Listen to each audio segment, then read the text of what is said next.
नमस्कार दोस्तों, स्वागत है आपका हमारे चैनल पर, जहां आपका सनातन धर्म और सांस्कृतिक ज्ञान वर्धन किया जाएगा। आज इस वीडियो के जरिए हम आपको एक ऐसे मंत्र के बारे में बताएंगे जिसके जाप मात्र से बड़े रोग का नाश हो जाता है। तो आइए वीडियो शुरू करते हैं और इस कथा के माध्यम से उस चमत्कारी मंत्र के बारे में जानते हैं।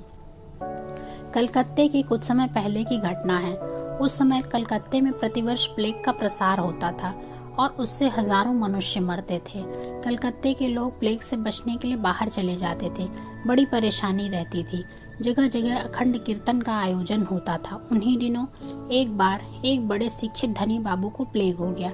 वे धन के साथ ही संस्कृत ज्ञान और भगवान की भक्ति से भी संपन्न थे। अपने घर में अकेले थे। स्त्री पुत्र आदि कोई न थे। नौकर चाकर आदि सब काम करते थे। उन्हें एक बहुत बड़े अनुभवी प्रख्यात डॉक्टर देखने आए। बाबू को बहुत जोर का ज्वर था। दोनों ओर गिल्टियां थीं और सन्निपात आरंभ हो गया था। डॉक्टर कह गए थे कि रात को किसी भी समय उनका प्राणांत हो जाएगा। बाबू ने अपने विश्वासी सेवक को बुलाकर गंगा जल से गमछा भिगवाया और उससे सारा बदन पुछवा लिया। कपड़े बदल लिए। भगवान श्री कृष्ण का एक चित्र सामने रखवा लिया और तीनों ओर तकिए लगाकर वे बैठ गए।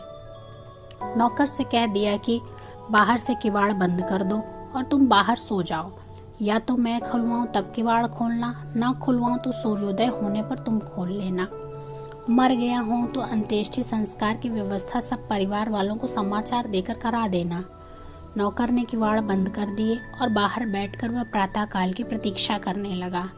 प्रातः काल सूर्योदय से 2 घंटे पूर्व लगभग 4 बजे अंदर से आवाज आई। नौकर ने किवाड़ खोले। मालिक ने कहा, गंगा जी पर जाकर 100 ब्राह्मणों को निमंत्रण दे आओ और रसोइयों को बुलाकर बढ़िया रसोई बनवाओ। 10 बजे से पूर्व ही ब्राह्मण भोजन करवाना है। उस समय तक उनका ज्वर उतर चुका था। गिल्टियां बैठ गई थीं, कहीं कोई दर्द न था। नौकर ने आज्ञा अनुसार सारी व्यवस्था कर दी। ब्राह्मण भोजन हो गया। उधर डॉक्टर महोदय के पता लगाने पर उनको जब ज्ञात हुआ कि रोगी अभी भी जीवित है, तब उन्हें बड़ा आश्चर्य हुआ। अपने निर्णय पर उनको पूरा विश्वास था कि ऐसा रोगी 2-3 पहर से अधिक जी ही नहीं सकता।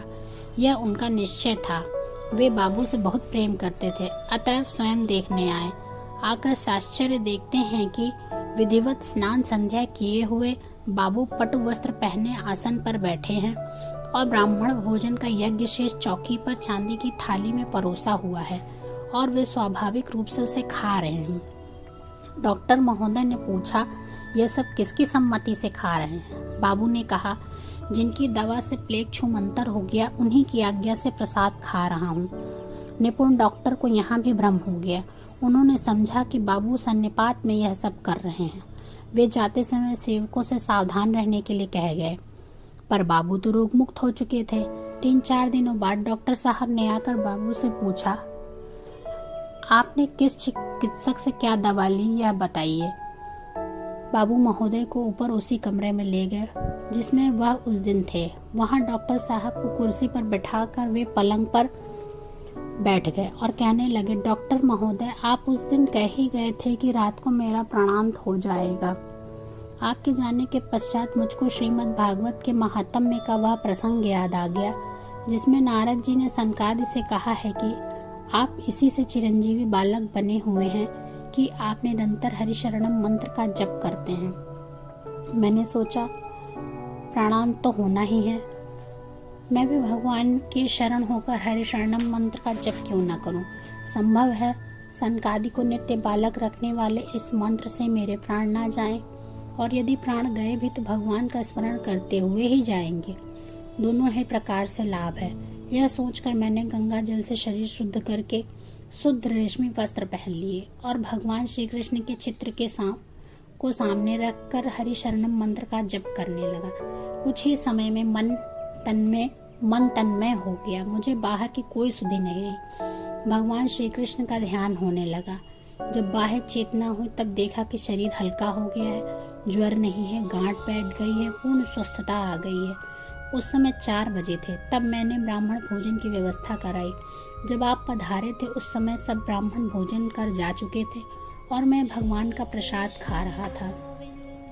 हरि शरणम मंत्र रूपी औषधि से भयानक प्लेग का तुरंत ही नाश हो गया और मरणासन्न रोगी स्वस्थ हो गया। इस प्रत्यक्ष चमत्कार को देखकर डॉक्टर चकित हो गए। दोस्तों, यदि भगवान श्री कृष्ण की शरण में जाकर पूरे विश्वास और तन्मयता के साथ हरि शरणम मंत्र का जप करें तो निश्चित ही बड़े से बड़ा रोगी स्वस्थ हो सकता है। बस रखना है तो भगवान श्री कृष्ण पर अटूट विश्वास। हमारे चैनल से जुड़े रहने के लिए लाइक और सब्सक्राइब ज़रूर करें। धन्यवाद।